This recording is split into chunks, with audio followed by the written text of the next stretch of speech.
우리는 지금 예수님께서 강조하고 또 강조하신 그 말씀, 너희는 마음을 다하고 뜻을 다하고 힘을 다하여서 주 너희 하나님을 사랑하여라 라고 하는 그 말씀을 우리가 계속해서 지금 보고 있습니다. 주 너희 하나님을 사랑하여라, 이것은 우리의 신앙생활의 목표라고 그랬어요. 하나님께 영광을 돌리는 것, 이것이 우리들의 삶의 본분이고 하나님께서 원하시는 거라고 그랬어요. 그것을 위해서 또 방법은 뭐라고 그랬어요? 마음을 다하고 뜻을 다하고 힘을 다하라고 그랬어요.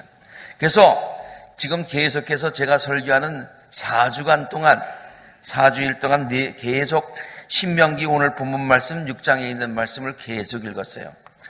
왜 4주일 동안 본문 말씀이 같은가? 연속 설교를 하기 때문에 그래요. 그런데 4번 이렇게 계속해서 듣는 것은 아무것도 아니에요.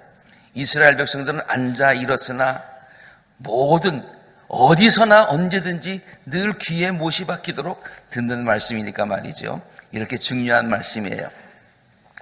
지난번 2번의 설교는요, 마음을 다하고 뜻을 다하는 것이 무엇인가에 관한 그런 말씀을 드렸죠. 오늘은 어떻게 하는 것이 힘을 다하여서 하나님께 영광을 돌리는 삶이냐, 어떻게 하는 것이 힘을 다하여서 하나님께 영광을 돌리는 삶이냐, 그것을 살펴보려고 합니다. 힘을 다하여서 하나님께 영광을 돌리는 것, 힘을 다해서 최선을 다해서 하나님께 영광을 돌리는 것, 이것은 앞에서 말한 뜻을 다하고 마음을 다하는 것보다 좀 더 구체적이고 행동적이고 실천적인 신앙의 면을 강조하는 것이라고 볼 수가 있어요. 하나님께 영광을 돌리는데 뜻을 다하고 마음을 다하고 힘을 다하라는 말은 정말로 온 인격, 모든 삶을 통해서 전적으로 전심으로 하나님께 영광을 돌려야 한다는 그 말을 이렇게 다른 말로 반복해서 강조하면서 표현한 것이라고 볼 수도 있지만은, 그러나 우리가 뜻을 다하는 것, 마음을 다하는 것의 의미를 조금 우리가 구별해서 생각을 해보았지요. 그것에 비한다면은 오늘 있는 이 마음을 다한다고 하는 것은 앞에서 두 번에 말한 그 말씀들보다도 좀 더 구체적이고, 그리고 우리의 행동을 요구하고 있으며 우리의 실천을 요구하는 그와 같은 동적인 손과 발의 차원의 그런 것을 강조하고 있다라고 볼 수 있다는 얘기예요.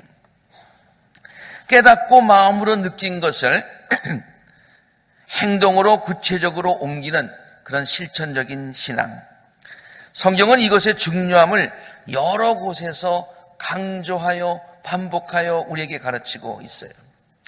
신앙이라고 하는 것은 그저 깨닫는 것만이 아니라, 신앙이라고 하는 것은 그저 느끼는 것만이 아니라, 신앙이라고 하는 것은 행동해야 되고 실천해야 되는 것이다 라고 하는 것을 강조해서 가르치고 있다는 얘기예요. 먼저 야고보서에 있는 말씀을 한번 볼까요? 여러분은 말씀을 실천하는 사람이 되어야 합니다. 말씀을 깨닫는 사람, 말씀을 느끼는 사람이 아니라 그것보다도 더욱더 중요한 것은 말씀을 실천하는 사람이 되어야 된다. 그저 듣기만 하고 깨닫기만 하고 아무것도 안 하면은 스스로를 속이는 사람이 된다고 그랬어요. 아주 참 재미있는 예를 들었는데요. 그 말씀을 듣고 깨닫고 감동을 받았는데 그것을 실천하지 않는 사람은 무엇과 같은고 하니, 자기가 거울을 봤어요. 거울을 봤는데 머리가 좀 흐트러졌어요. 그리고 또 여기 뭐가 묻었어요. 그래서 내가 지금 몸이 좀 흐트러졌구나. 그리고서 이거 빨리 고쳐야 되겠다. 그렇게 생각을 하고서 고치려고 그러니까 귀찮아요. 그래서 그냥 그만뒀다. 그런 사람하고 똑같다. 그렇게 설명을 하고 있어요. 있는 그대로의 자기 얼굴을 거울 속으로 들여다보기만 하는 사람과 같아요. 들여다보고 깨달았어요. 고치겠다고 그렇게 결심도 했어요. 그런데 자기의 모습을 보고 나중에 뒤돌아서서는 그것이 어떠했는지 곧 잊어버리고 행동에 옮기지 않는 것과 똑같다. 그렇게 성경이 예를 들고 있어요. 그러나 완전한 율법, 하나님의 말씀이 완전해지려면, 그 율법이 완전해지려면, 곧 자유를 주는 율법을 잘 살피고 또 그 안에서 사는 사람, 하나님의 말씀 안에서 사는 사람, 그 사람은 누구냐? 율법을 듣고 나서 그냥 깨닫고 그냥 느끼는 사람뿐만이 아니라 그것을 실천하는 사람입니다. 이런 사람은 실천함으로 복을 받을 것입니다. 그랬어요. 하나님의 말씀을 들음으로, 하나님의 말씀을 깨달음으로, 하나님의 말씀을 감동받음으로, 은혜 받음으로 복 받는 것이 아니라 그 말씀을 실천함으로 복을 받는다라고 구체적으로 얘기해 주고 있죠. 야고보서는 계속해서 이런 얘기를 우리에게 가르치고 있어요. 이것이 어떻게 보면 야고보서의 가장 핵심되는, 중심되는 그런 메시지라고 볼 수가 있는데요. 나의 형제 자매 여러분, 사람이 믿음이 있다고 말하면서 만약에 행함이 없다고 합시다. 믿음은 있는데, 깨닫긴 했는데, 감동은 받았는데 행하지 않는다고 하면은 그게 무슨 소용이 있겠습니까? 그런 믿음이 그를 구원할 수 있겠습니까? 그렇지 못하다는 거예요.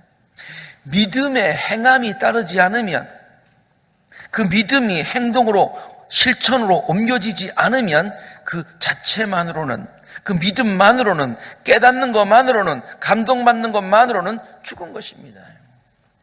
어리석은 사람들이요, 당신은 행함이 없는 믿음은 쓸모가 없다는 사실을 알고 있습니까? 행함이 없는 믿음은 죽은 믿음이다. 아무런 소용없는 믿음이다. 야고보서가 전체를 통해서 말하고자 하는 중심 메시지지요.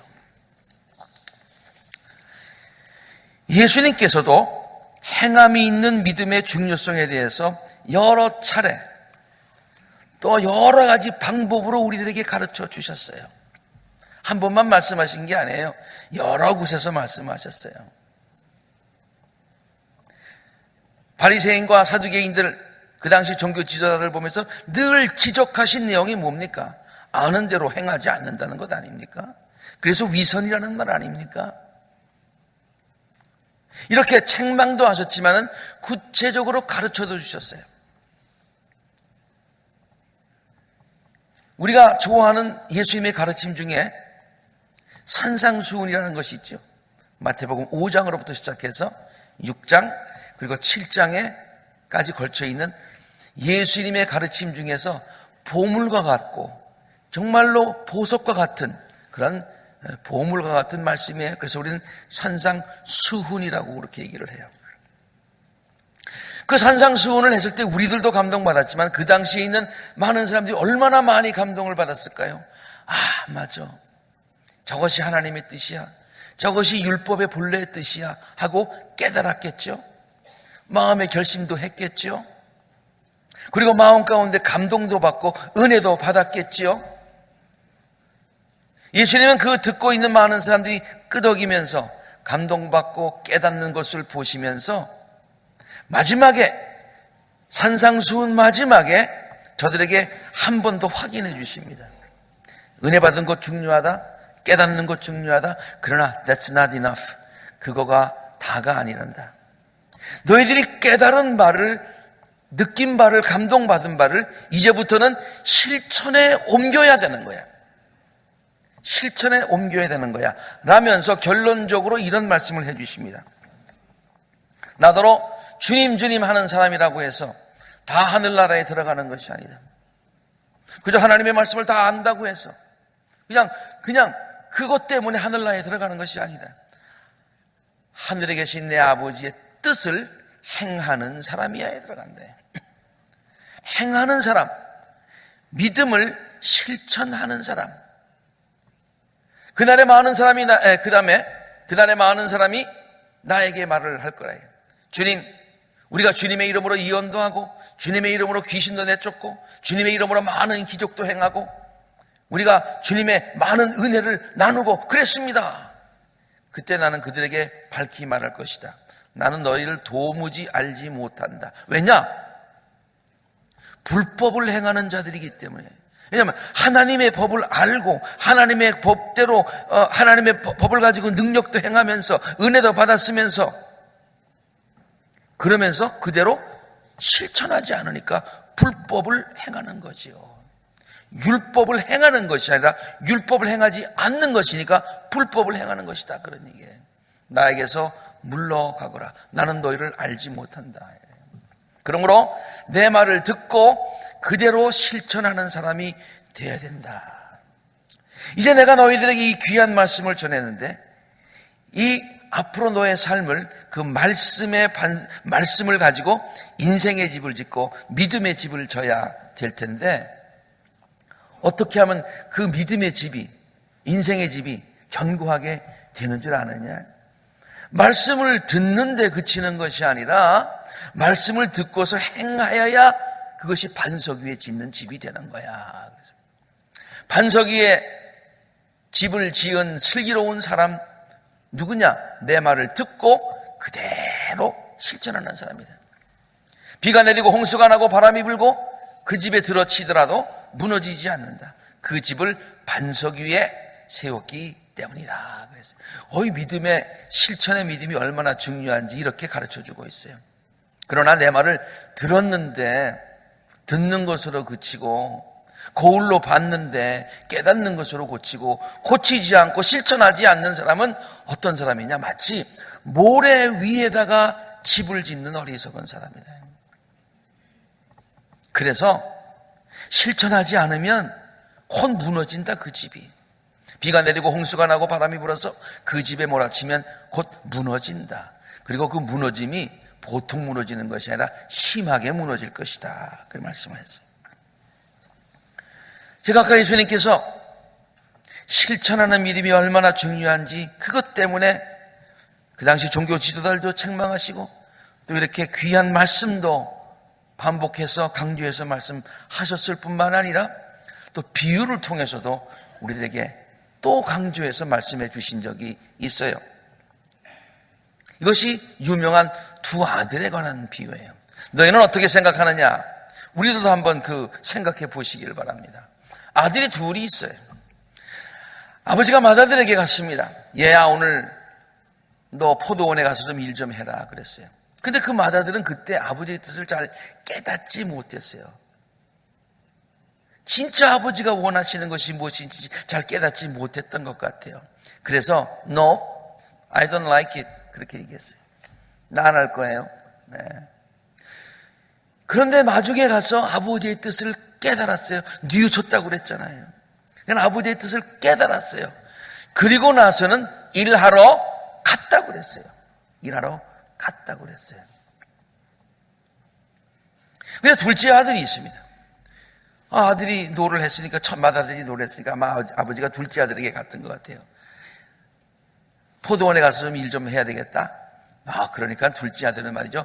아멘 그랬어요. 아멘. 예, 가겠습니다. 그러고 나서 안 갔어요. 안 갔어요. 대답은 굉장히 시원하게 했어요. 아주 그럴듯했어요. 멋있었어요. 예스 그랬어요. 근데 안 갔대요.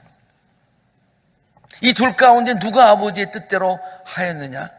참 예수님께서는 자상하셔서 제자들에게 사람들에게 질문하실 때 전혀 어려운 질문들 안 하시더라고요. 누구나 다 할 수 있는 그런 질문하세요. 누구겠습니까? 맏아들이죠. 여러분 어떻게 생각하십니까? 맏아들 아니겠습니까? 이렇듯 깨닫고 마음으로 느끼는 것을 행동으로 옮기는 것이 얼마나 중요하냐라고 하는 것을 성경은 이렇게 곳곳에 그리고 또 강조해서 우리들이 가르치고 있는 거예요. 그런데요, 오늘 본문 말씀을 가만 살펴보면은 이렇게 느끼고 깨닫고 또 이렇게 실천하는 것을 그냥 실천한다고 해야 된다고 막 가르치지 않고 뭐라고 하냐면은 힘을 다해서 그냥 행동으로 실천하는 게 아니에요. 그저 그냥 이렇게 그냥 하는 게 아니에요. 최선을 다해서 힘을 다해서 하라고 우리에게 가르치고 있어요. 지난번 두 번의 설교도 마찬가지죠. 뜻을 정하고 깨닫는 것이 아니라 뜻을 다해서, 우리가 마음까지 드리는 것이 아니라 일부가 아니라 마음을 다해서, 우리가 그냥 행동이 아니라 힘을 다해서, 그 전부가 뭡니까? 우리의 최선을 다해서 우리의 전부를 하나님께 헌신해야 된다라고 우리에게 도전하고 있는 것이죠. 힘을 다해서 무슨 뜻입니까? 가장 정확한 대답은 힘을 다해서입니다. 그냥 글자 그대로예요. 글자 그대로.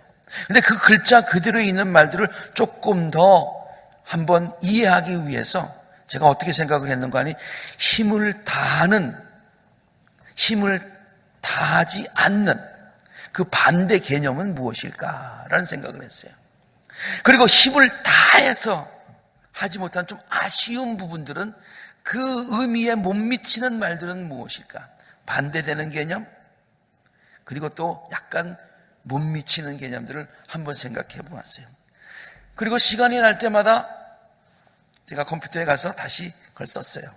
한꺼번에 앉아있으면 잊어버리는 말들이 있으니까 그 반대되는 게 뭘까? 못 미치는 말이 뭘까? 아쉬운 것은 뭘까? 그래서 하나하나 적기 시작했는데 굉장히 비슷한 것 같지만 리스트가 많더라고요. 그리고 리스트를 가만 보면서, 혹시 우리들의 신앙은 이렇지는 않을까라는 그런 생각을 하게 되었습니다. 의무적으로 한다? 형식적으로, 습관적으로 한다? 남에게 보이려고 한다? 그래서 하기는 하지만 힘을 다하지 않는다?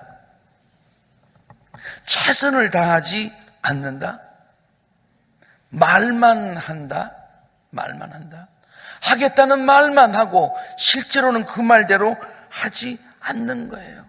이것을 우리는 위선이라고 얘기해요. 어제 한국의 뉴스들을 보면은 한국 사회에서 위선이라는 말이 그냥 화두로 떠오르는 것을 많이 보게 됩니다. 말은 이렇게 했는데 행동하지 않는 거죠. 혹은 반대로 행동하는 거죠. 억지로 하는 것을 얘기하고 있습니다. 억지로 하면 힘을 다할 수 없지요. 하는 신용만 한다. 체면 칠해만 한다. 그리고 성의 없이 한다. 이런 말들을 한번 생각해 보았습니다. 왜 이러한 태도를 갖게 될까요? 왜 이러한 태도를 갖게 될까요? 마음을 다 하지 못하고, 그래서 혹은 반대되는 개념이나 거기에 좀 부족한 이유가 무엇일까요? 왜냐하면 알고 느낀 것을 힘을 다해서 구체적인 행동으로 옮기려면 감당해야 될 것이 너무 많다고 느끼기 때문이죠. 여기 설교는 준비를 안 했습니다만 일부 예배 때 이런 얘기가 생각이 났어요. 수영하는 것 얼마나 좋습니까? 수영하는 거 좋죠. 건강에도 좋고. 그래서 내가 수영을 해야 되겠다라고 수영의 중요성을 깨달았어요. 그리고 마음 가운데 결심도 했어요. 수영한 사람들 건강한 것을 보고 감동도 받았어요. 그래서 결심했어요. 해야지. 그런데 물에 이렇게 가서 보니까 귀찮아. 왜? 갈아입어야지요. 네. 그 다음에 또 물이 찬지 안 찬지 감기 걸릴까봐 걱정도 되죠. 그리고 나서 또 끝나고 난 다음에 씻어야지요. 이런 것 저런 거 다 생각해 보니까 귀찮아. 그래서 안 했대요. 그것과 같다는 얘기예요.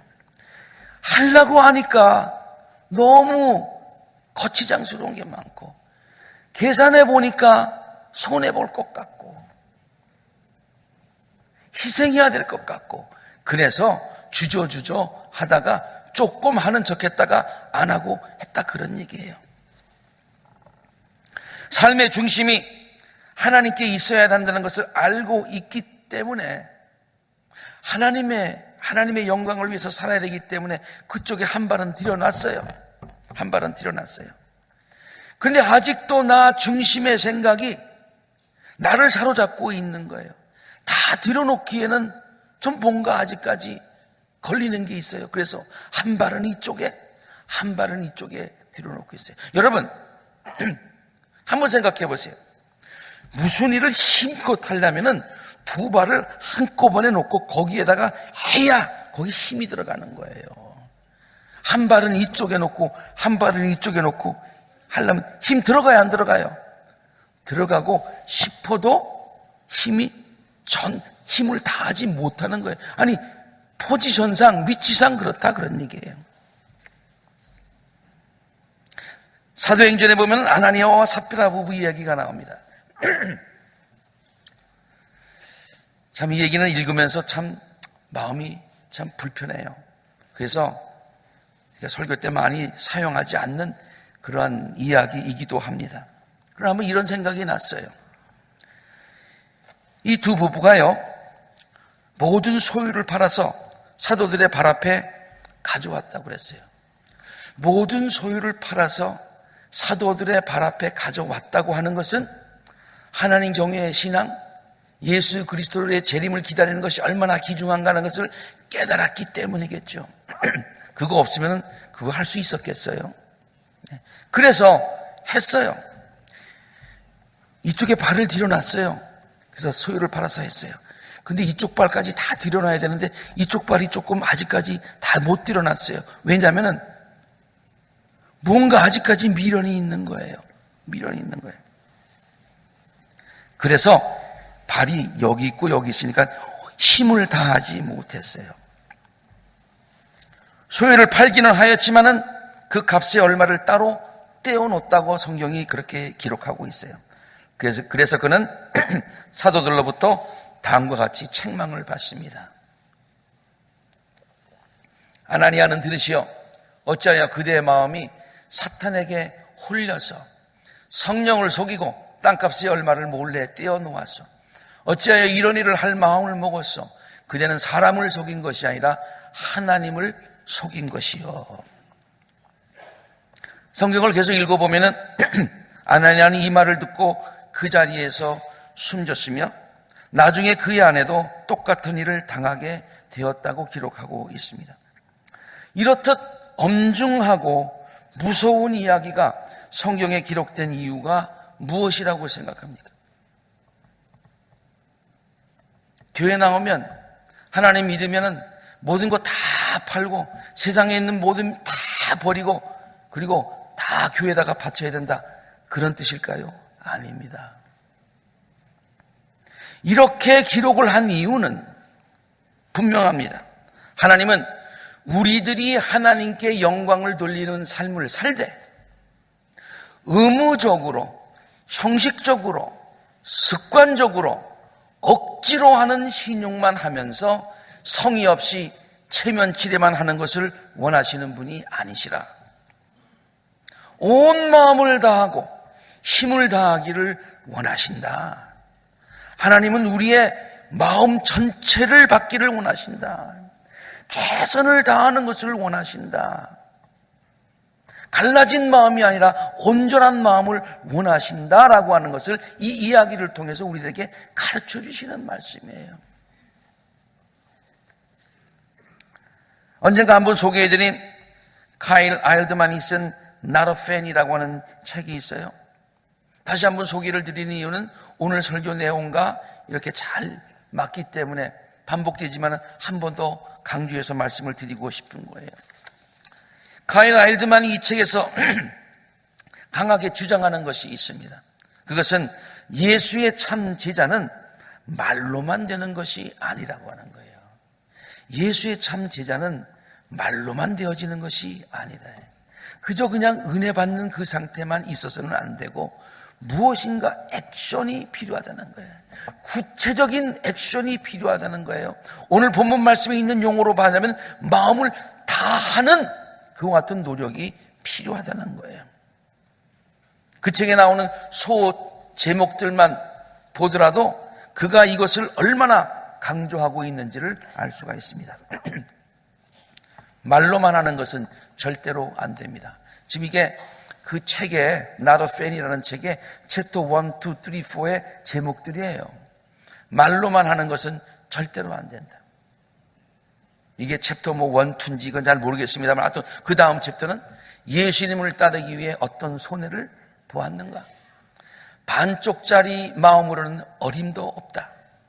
대가를 제대로 알고 시작하자. 불같은 사랑으로 예수님을 따르라.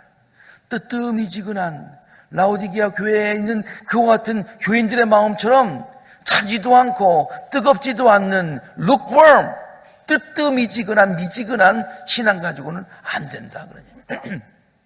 마음을 들인 것도 아니고 안 들인 것도 아니고 그것 가지고는 안 된다. all in 다 드려야 된다는 거예요. 뜨거워야 된다는 거예요. 예수님을 따르려면 전부를 걸어라. 날마다 자신에 대해서 죽어라. 전부를 드리지 않으면 드리지 않는 것이다. 이 말이 우리에게 부담이 되어지는 것이 아니라 도전이 되어지기를 간절히 바랍니다. 신앙생활은 절대로 억지로 하는 것이 아닙니다. 신앙생활은 억지로 하는 것이 아닙니다. 기쁨으로 해야죠. 확신으로 해야죠. 신앙의 journey를 우리가 가는 journey라고 그러는데요. 신앙의 길을 걸어가는데 어떻게 걸어가야 되느냐? 어깨를 이렇게 뒤로 젖히고요. 가기 싫은 것처럼 어깨를 뒤로 젖히고 발을 이렇게 하면은요. 그게 억지로 가는 거예요. 힘들어요. 멀리 갈 수 없어요. 그 신앙의 journey를 하려면은 몸의 중심을 앞으로 이렇게 하고 확실한 목표를 바라보고 힘찬 발걸음을 내디뎌야 된다는 얘기예요. 삶의 중심이 완전히 옮겨져야 됩니다. 나 중심의 삶에서 하나님 중심의 삶으로 완전히 옮겨져야 합니다. 그러기 위해서 하나님 중심의 삶의 두 발 모두를 힘껏 내디뎌야 합니다. 한 발은 여기, 한 발은 여기가 아니라 하나님 중심의 삶에 거기다가 포커스, 센터를 맞춰야 된다는 얘기예요. 한 발은 아직까지 여기에 있고 한 발은 여기 있으면 아까도 말씀드렸듯이 우리가 힘을 다할 수가 없어요. 힘이 분산되게 돼 있어요. 여러분, 하나님 중심의 삶에 우리의 두 발 모두를 다 디디고 살면 손해볼 것 같습니까? 여기에 다 있으면 이 모든 것들이 다 없어지고 손해볼 것 같습니까? 절대 아닙니다. 절대 아닙니다. 오히려 하나님께서 책임져 주시는 복된 삶이 될 줄로 믿습니다. 이것은 저의 약속이 아니라 하나님의 약속이에요. 하나님께 모든 것을 맡기고 하나님 중심으로 우리의 모든 것을 거기다 들여놓을 때에 힘을 다하여 하나님께 영광을 돌릴 때 그 영광 돌리는 삶을 통해서 우리의 삶이 더 풍성하여진다고 성경이 우리에게 가르쳐주고 있어요. 손해볼 것 같지만은 주님께 모든 것을 맡기면 주님께서 책임져 주시는 삶이 된다. 우스갯소리로 그런 삶을 주책이라고 그렇게 얘기를 하대요. 주님이 책임져 주신다고 그랬어요. 남들에게는 주책처럼 보일지 모르지만 그게 신앙인의 자세다 그런 얘기예요.